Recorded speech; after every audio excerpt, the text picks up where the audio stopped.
ဘေးတောင်းမယ်ကွာအား6လာဘယ်ဘာနဲ့လာလဲဘာနဲ့လာလဲကားနဲ့လာမလို့လားစာရတော့လို့ရှိရနော်ဂျိုင်းလို့ပြန်နိုင်တော့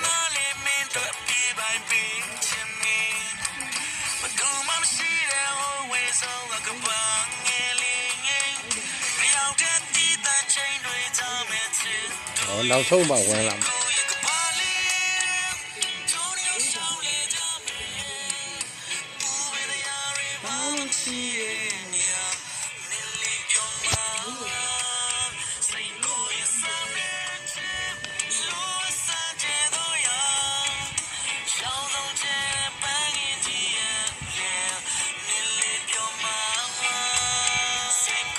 ဒီကူမှကြည့်လိုက်ပါဟုတ်တယ်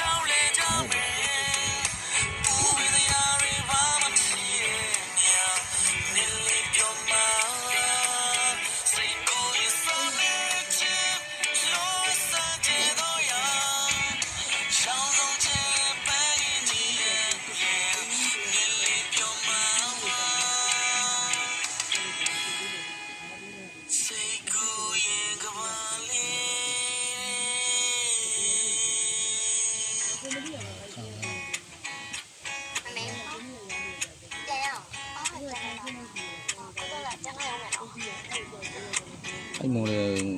ဒါအဲ့ချင်းကြိုက်လို့လေတက်လာရိုက်ပြီးတော့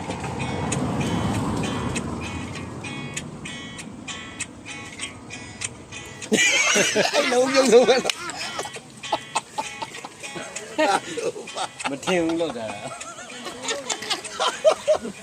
ဝဲလေးပဲလဲပြီးလဲပဲလက်ပဲလဲတော့ဝဲလေးပဲလဲလိုက်ဟိုအဲ့မင်းသမီးရုပ်ကတော့မဲဒါမဲတောင်းတောင်းကုသိုလ်ကံလည်းရှာလို့မရဘူးနော်ကိုယ်ကြီးကတော့